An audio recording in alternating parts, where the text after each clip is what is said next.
CNBC TV18, celebrating 15 years of leadership.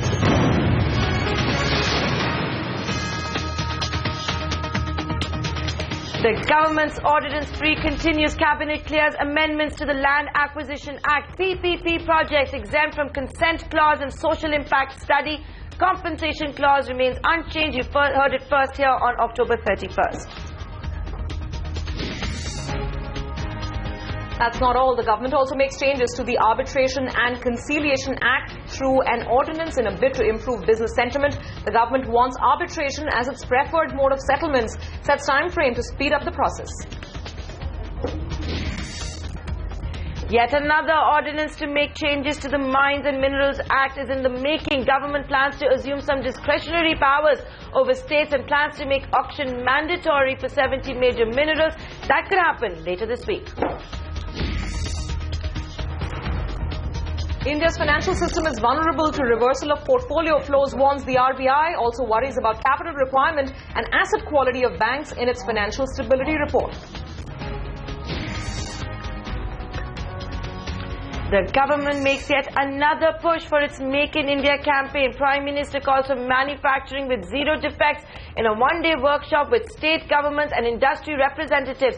Finance Minister calls for radical reforms to boost the manufacturing sector. Markets come off their highs in the last hour of trade, but a positive start to the last trading week of 2014. Nevertheless, the Sensex adds over 150 points, even as volumes remain tepid. Crude prices rise after a fire at one of Libya's main export terminals triggered supply fears. Brent back above $60 a barrel. Wall Street and European markets trade mixed. Shares in Greece tank almost 8% as the debt-ridden nation heads towards snap elections. Bharti Airtel puts its plans to charge customers for using Skype and Viber-like services on hold. Says it will wait for consultation paper to be issued by the telecom regulator.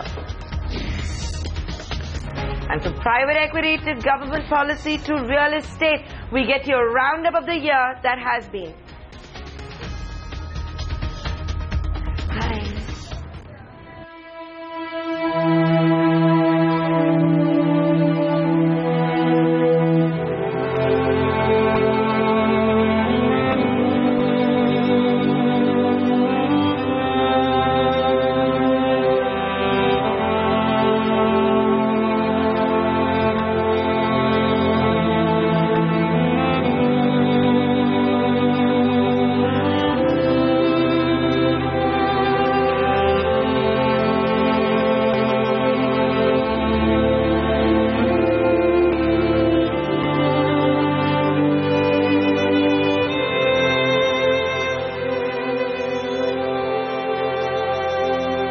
I think the individual authorities are doing their best now for search and rescue.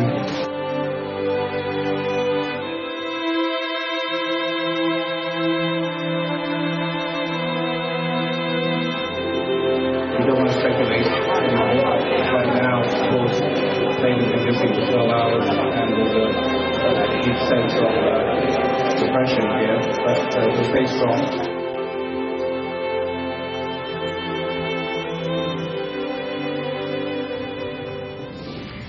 Two days gone, and there's still no sight of the AirAsia flight which was traveling from Indonesia to Singapore. Hopes of finding survivors are fading.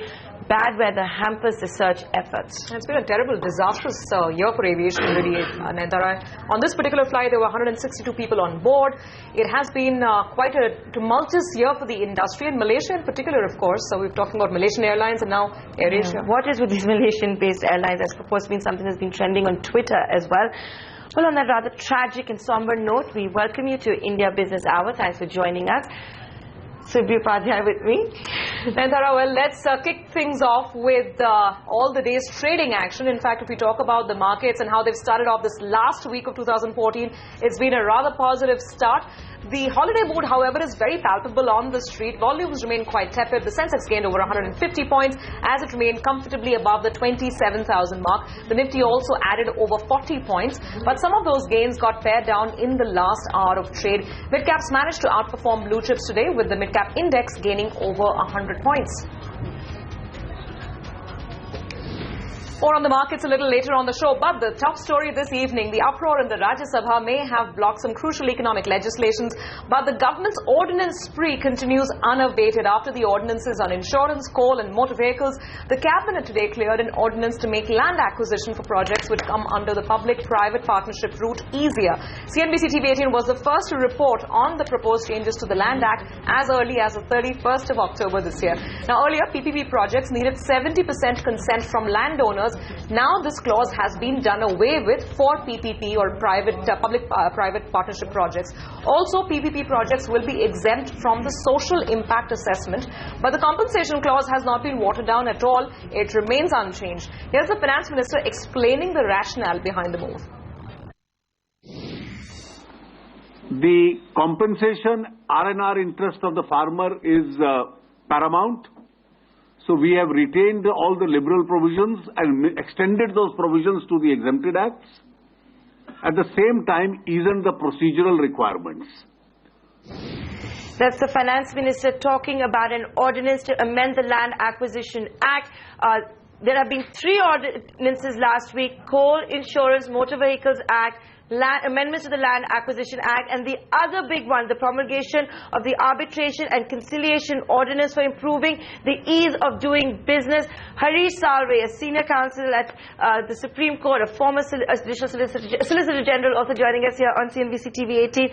Mr. Salve, I know how much you track arbitration and your passion for arbitration. There is an ordinance which is now going to be promulgated, which is talking about a new provision to provide that arbitrator shall charge composite fees for the disposal of cases and not on the basis of per sitting, that this is going to be the preferred mode of conciliation, and a fixed time period also being given of 9 months for an award. Can I get your initial reaction? The law is not a day too early. I thank God it has come today by ordinance rather than later. India is known as the graveyard of arbitration. And it is because our arbitrators go on and on and on. And the biggest person responsible for the delay is the government of India. Government arbitrations drag on and on and on, because governments don't file their pleadings in time, don't file their evidence in time, and then weep before the arbitrators, and arbitrators generously give them time. So I'm very happy these changes have come, and these changes will go a long way in at least convincing the global community that we are serious about doing business. And you cannot in today's world do business without efficacious dispute resolution. Mr. Salve, the government has also obviously tried to put in safeguards. If I go through the press release, for example, they're saying you can't charge per sitting, it has to be per award. It says you have to give an award within 9... Please read the rules. Please read the rules of the LCIA. Please rules of the ICC. It is ad valorem, always. And an amount of the fee, depending on the work to be done, is paid to the arbitrators. Now, you can finish the hearing in 5 days, or you can take 50 days. And is this according to global practices that they have to give an award within 9 months? If it has to be challenged, the court has to dispose of it in 1 year. That is also there in the press release. ICC and LCI take arbitrators to task if the awards are not given in time. And the other thing, do we have the back end in place? Do we have enough people in India to act as arbitrators if the government wants the preferred mode of conciliation to be arbitration?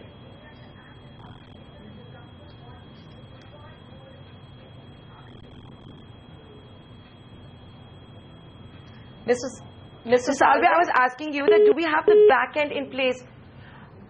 I think we have lost the connection with Harish Salve there, but he's making it quite clear, better late than never. That is good that we've got this thing going. We're going to try and reconnect him with you. But that is, of course, the other big story that we were tracking, and we got to the expert view first.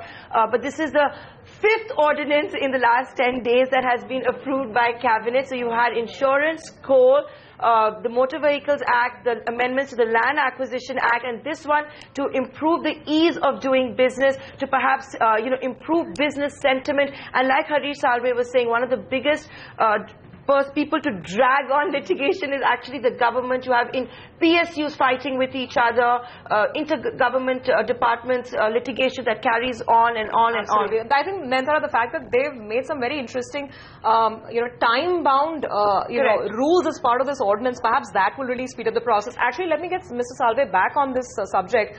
Sir, the timelines that this ordinance speaks of, the Supreme Court or the High Court has to appoint arbitrators, and I think 60 days is time that's given, 9 days for the actual award. And interestingly, if I caught the fine print right, a stay is not really an option. If there is a challenge of this award, then there will not be a stay during the execution. How do you, view this particular measure, which is part of the ordinance? Thank God. It's about time that regressive provision was removed.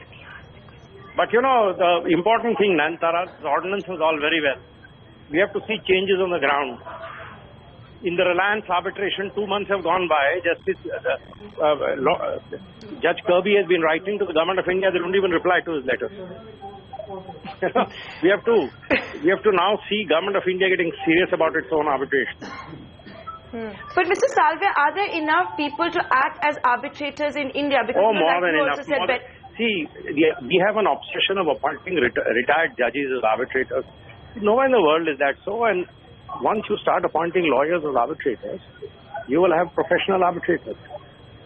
You're also representing Vodafone in that big tax case. Do you think this is also going to go a long way as far as, tax tussles go? What long way, Nayantara? Even in the Vodafone case, the Indian arbitrators are not able to agree with the Vodafone nominee on the chairman. These practices also have to change. The other thing I wanted to ask you was, arbitration. The press release that is issued by the government says this is to simplify ease of doing business here. So obviously you think this is to attract global investments. Is that what you would? And will it do that immediately? Of course it will. Will the investors want to first see some things being done? Well, this is a very important change, let me tell you. Very important. The sentiment is important. I only hope the government now cracks the whip and tells PSUs, stop fooling around in arbitrations, cooperate with arbitrators, be the model litigant in arbitration. There are also a couple of, some of the fine prints talk about some stringent penalties on the arbitrators if they cannot follow timelines, including, I think, debarment over 3 years, if I caught that right. Is that a fair stance to have? Well, if you are sort of an arbitrator who's been found lacking by other institutional mechanisms, they also sort of put you on a list where they won't appoint you there. So, Mr. Salve, if we kind of sum this up, the kind of move that the government is aiming to bring forward with this ordinance, of course, it's an ordinance, it will have to make its way through Parliament as well. Do you think it will materially improve sentiment when it comes to legal issues between corporates and the government? Is a very subjective evaluation. It's a step in the right direction. It has not come a day too early. Thank God the government has done this. So let me also ask you. We are moving in the right direction, and I hope the government now cracks the whip and tells its own departments and PSUs, show that you can be an ideal litigant. Speaking of cracking the whip, sir, you're one with so many years of experience in legal affairs of all kinds. Let me get your general view on what has become a big debating point overall within industry, which is the fact that the government is resorting to the ordinance route for so many things, including this amendment that we're just discussing here. So how do you view the fact that we're now looking at 6 ordinances, in a span of less than 10 days after the session getting over? There was a 3-week Parliament session. Parliament didn't work, and I have always held the view that it is unconstitutional for members of Parliament. They are being untrue to their oath if they obstruct the working of Parliament. I can understand you do a symbolic walkout for half an hour, protest, come back and go to business. So that's how. But if you obstruct the passing of laws, we send you there to pass laws for public good. If you don't do it, you're in breach of your duty. I don't care whether BJP is obstructing. I don't care which party is objecting. My view has always been, when BJP did it, it was wrong. When others are doing it, it is wrong. Obstructing Parliament is wrong. I wish they amend the Constitution and provide that any MP who obstructs Parliament and prevents it from working, after a certain period of time, will suffer the same fate as arbitrators who Mr. don't do their Salvi, job. we've been talking to a lot of, whether it's insurance companies, investors, etc. One big fear they have, and that's perhaps because, India is now also unfortunately associated with retrospective laws, judiciary cancelling, whether it's coal blocks, telecom licenses, etc. A fear that perhaps what happens if an ordinance is reversed. As a lawyer, can you Today, let explain me to tell us you. what happens? Nayantara, let me tell you bluntly. Foreign investors today are not as worried of your government because they know the government has to pick up the tab if the economy goes down. The foreign investors are more worried about the way our courts judicially review projects and start striking down projects, start judicially reviewing contracts, start judicially reviewing this, that and everything. Frankly, that worries them more because that unnerves them. They are in uncharted territories. But can an ordinance ever be reversed? Just so that, we can end this debate. There are lots of queries that we get on this. And what happens if... With the strength they have in Parliament, I'm sure they will now have to find a political way of running this through. So it's logical call. Very quick last question on this point. Just a legal clarification we'd like to get from you, sir. The opposition obviously is not very happy with the manner in which these ordinances are being issued. We've heard some murmurs of dissent from the CPM. Legally speaking, do opposition parties have any legal recourse to stop these ordinances or perhaps get the president to intervene? What is the law state? No, nothing. If they challenge it on the ground, these are not repromulgated ordinances. These are not bills which have been rejected by Parliament. Except the coal ordinance, sir, which was repromulgated. Repromulgated because Parliament passed it. None of them have been rejected by Parliament. So this is not one of those situations where one would say it's the Bihar kind of situation of repromulgation.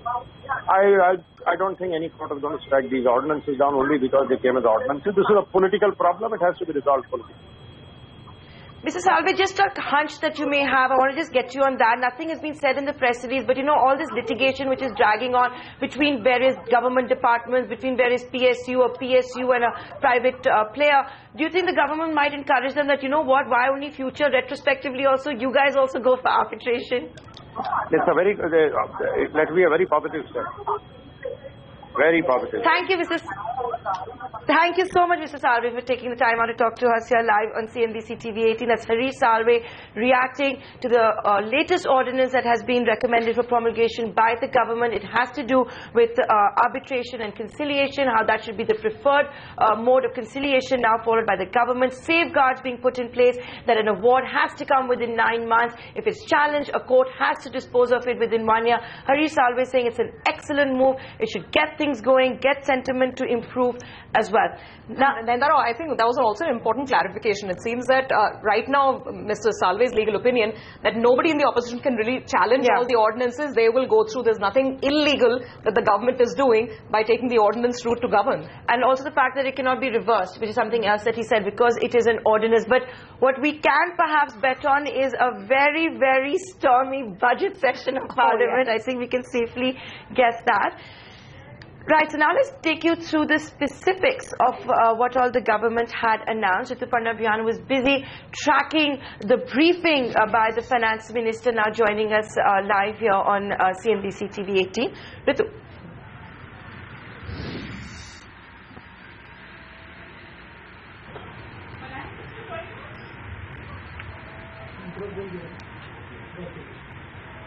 Ritu, can you hear us? Yeah. Sorry, the line got cut for two seconds. So as far as the land, Ritu. Right.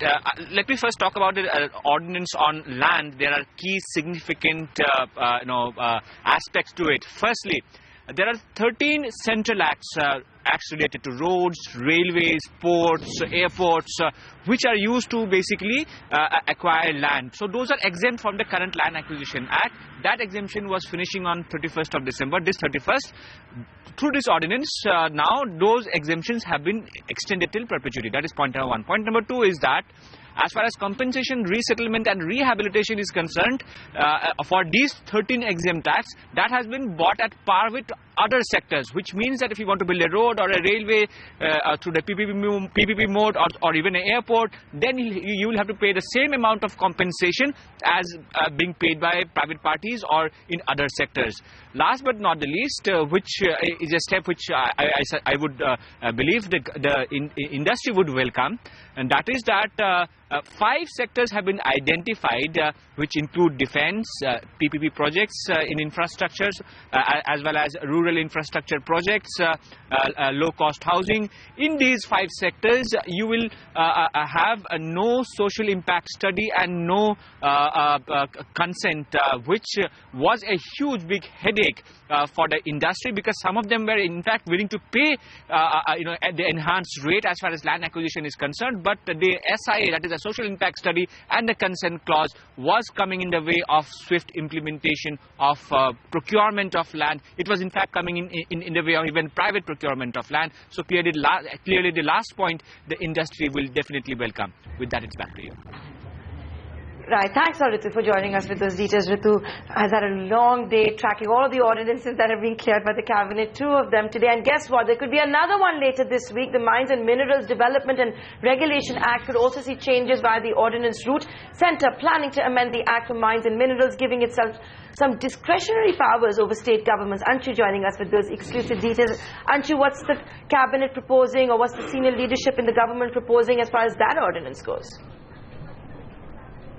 The highlights for MMDR Act ordinance is that the government will be looking at auctioning mining leases for surfacial minerals, which includes iron ore, manganese, bauxite, among other minerals, and will auction prospecting lease for deep-seated minerals. The other important point is that the government will formulate norms for the auctioning of these mining leases for the minerals, and the states will conduct the whole process of e-auction, and it will be similar on the lines of what we are seeing for the coal sector. We also understand that the quantum of district mineral fund which will be created for the affected people around the mining area will be decided by the independent states wherever the minerals are. We also understand that the existing mineral mines in the country will be given a transitional period to give up their mines to the government, to the state governments. 5 years will be given for non-captive mining leases and 15 years for captive use mines, and there will be no transition period for the PSUs, and this comes at a time when India is facing iron ore crunch as well as mining irregularities in the country, and a lot of mining ban we have seen in the past 4 to 5 years, and this is majorly coming at a time when country is looking at pushing Make in India and manufacturing industry in the country, and the manufacturing industry is dependent largely on these minerals. So we'll have to see when the Cabinet will give its nod on this MMDR Act ordinance. Back to you. All right, thanks so much for getting us those details, Anshu. Let's quickly move on then. Finance Minister Arun Jaitley has called for a radical reforms to boost the manufacturing sector. Speaking at a workshop on the government's Make in India drive, Jaitley made his pitch for easier entry norms and an internationally acceptable tax regime and an enabling environment to make India an international hub for low-cost and quality manufacturing.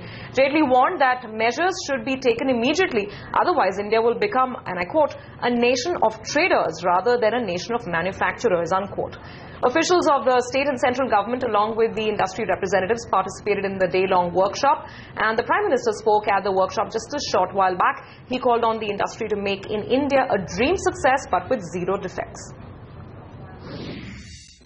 बात make in India से अटक नहीं सकती.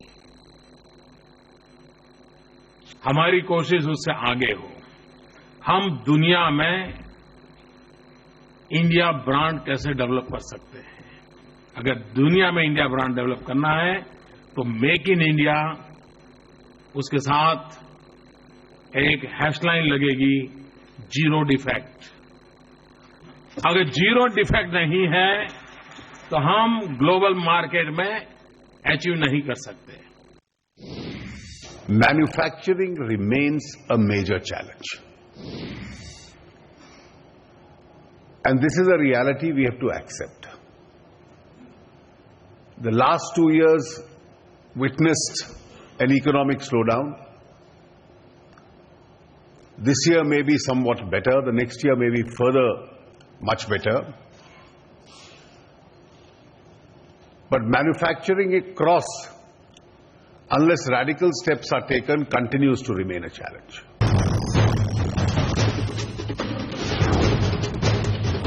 CNBC TV 18, celebrating 15 years of leadership.